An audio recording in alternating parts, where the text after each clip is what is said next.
Let's talk about the wooden spoon decider. England versus Italy. The game's just finished. I'm trying to get this video up as soon as after full time as I can. Welcome back to Sandy Park. I've been working here today on the Premiership Rugby Cup, but I've just been in the stadium with a load of Exeter fans watching the England game. And, well, before I get into it, actually, this is your spoiler alert in case you're trying to avoid the results. Happy, I think, is how I would describe my feelings. Generally satisfied, not over the top, but content with a good England win. Italy, let's not forget, are a decent side. They showed that last week against France. They've still got a long way to go. England still have a long way to go. And I made the joke about the wooden spoon decider. There's an element of relief just getting a win on the board as England, and there's something to build on.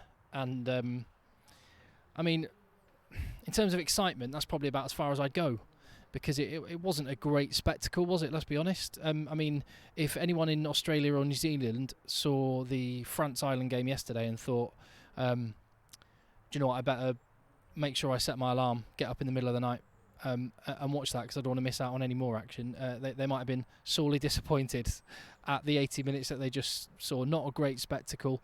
Crowd didn't seem very excited. I don't know whether that's just the rugby wasn't that great. Maybe there were fewer Italians in the crowd. I was at Twickenham last weekend and there were loads of Scots, which added to the atmosphere. Same with the French in Dublin yesterday. Or maybe it was just that they knew James Haskell was going to be doing a half-time DJ set. But it's nice that England fans will respect the kicker even when it's open play. But there's a lot to be happy about in that performance. And also, actually, talking about that, in the ground, the majority of people, like myself, maybe like you, were watching it on TV. And one thing you can say, you do not get on the BBC, you do not get adverts for a film called Cocaine Bear. That might have been the highlight of the whole occasion for me. A lot of stick going Clive Woodward's way. One of the funniest comments I saw was, I'm reading it here. I just turned on ITV to find Jurassic Park is on. Fair play. Leave your comments and leave your thoughts. What did you make of England's performance? I think that it's a very Steve Borthwick process, this, and we saw the first building blocks in place, exactly the same that Steve Borthwick did at Leicester Tigers. He got the defence sorted, he got the set piece sorted, and we saw England's power game really front up today. Driving mauls, set piece, it looked good, and England's defence, the line speed was excellent. You had Jamie George loving it like a pig after truffles, like every good hooker, just going snaffling himself a try, and being at the heart of that set piece action.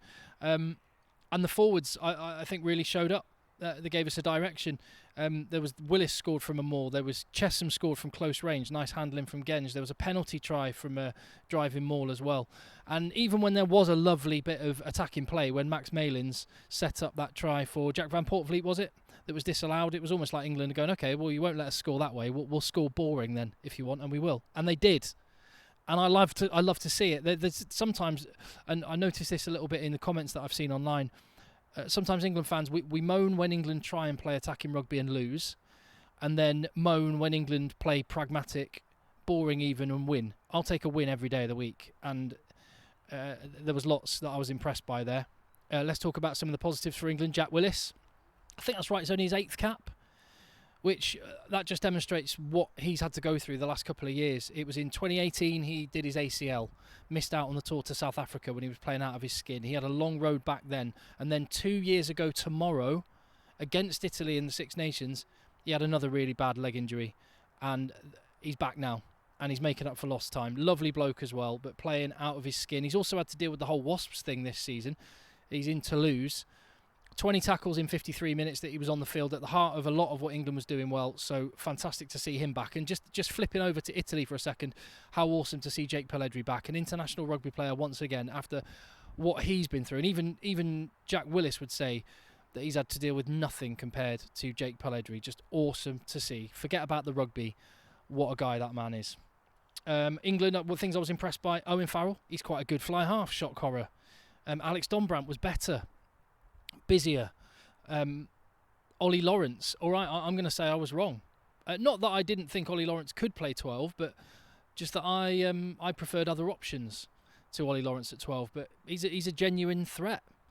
And man of the match, looked really good, and because he's a genuine threat, he opened up space for players elsewhere on the field.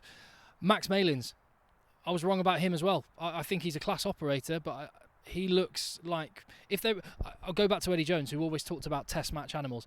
I think maybe he might have a point, and Max Malins is one of those test match animals. He just, even in the less space and time you get in international rugby, Max Malins still manages to look great, and that's because he's just got an incredible rugby brain. So fair play. Ollie Chesham, great again, like a mutant Weasley brother out of Harry Potter, and loving his work.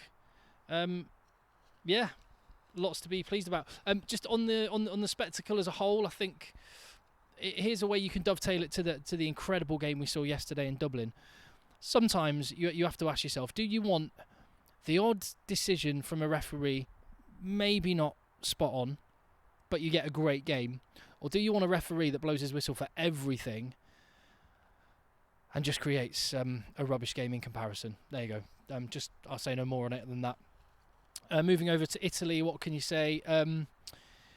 First half poor, disorganised, scrappy, slack in defence.